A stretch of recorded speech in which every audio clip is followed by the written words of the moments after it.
Ravi de vous retrouver pour cette première sortie de votre programme Écho d'Afrique. Bienvenue. Et c'est avec la Côte d'Ivoire qu'on commence où, sans surprise, l'opposition annonce de ne pas reconnaître l'élection présidentielle du week-end dernier. Le porte-parole de la coalition d'opposition, Pascal Affi-N'Guessan, a lu une déclaration devant les médias nationaux et internationaux. En substance, l'opposant constate la fin du mandat du président Ouattara. Il appelle par conséquent à l'ouverture d'une transition civile afin de créer les conditions d'une élection présidentielle juste et transparente. Dans cette déclaration, l'opposition a aussi appelé à la mobilisation générale pour faire, je cite, barrage à la dictature du président Alassane Ouattara. Je fais une citation. Le blocage politique est donc loin d'être réglé malgré les troubles importants qui ont secoué le pays le jour du scrutin. L'opposition déplore d'ailleurs 30 personnes victimes pour la seule journée d'hier. De son côté, le gouvernement n'a donné aucun bilan officiel jusqu'à l'heure.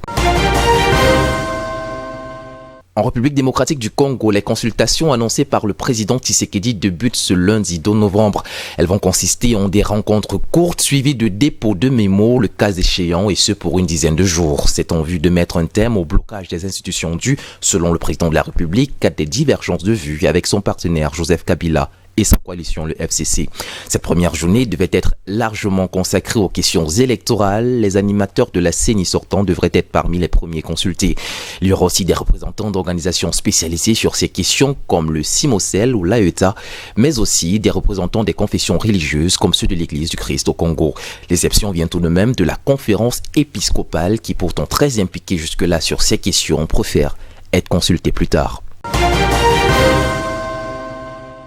En Centrafrique, le 1er novembre dernier marquait le premier jour de dépôt des candidatures aux élections présidentielles et législatives du 27 décembre. Déjà, beaucoup se sont déplacés ou se sont fait représenter pour déposer leur candidature à la présidence.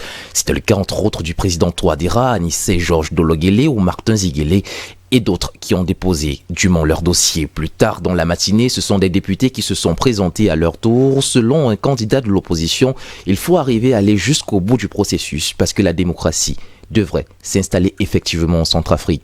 6 panels s'occupent de recevoir les 10 dossiers pour les législatives, un panel en particulier dédié aux candidatures pour la présidentielle. Sans transition au Sénégal, c'est un gouvernement qui se veut rajeuni que le président a formé avec l'entrée de plusieurs membres de l'opposition dans la dynamique du consensus issu du dialogue politique lancé suite à sa réélection en 2019. Cette nouvelle personnalité font leur entrée dans ce gouvernement composé de 33 ministres et 4 secrétaires d'État. Parmi eux, des membres de l'opposition comme Oumar Sarr, ancien cadre du Parti démocratique sénégalais d'Abdoulaye Wade. Il a été nommé ministre des Mines et de la Géologie. Idrissa Seck à la présidence du Conseil économique et social et environnemental. Le chef du parti d'opposition Rémy, quant à lui, devient la 3e personnalité de l'État. Plusieurs figures de proue n'ont pas été reconduites comme Amadou Ba, ancien ministre des Affaires étrangères, et Ali Ngouille Ndiaye, ex-ministre de l'Intérieur. Et puis en Algérie, les Algériens étaient appelés à voter ce dimanche pour ou contre la révision de la Constitution. Une initiative du président est présentée par le pouvoir comme censée répondre aux aspirations du Irak. Un scrutin mal approuvé par les Algériens, la grande majorité en tout cas, où selon l'autorité nationale indépendante des élections, le taux de participation s'établirait à moins de 24%.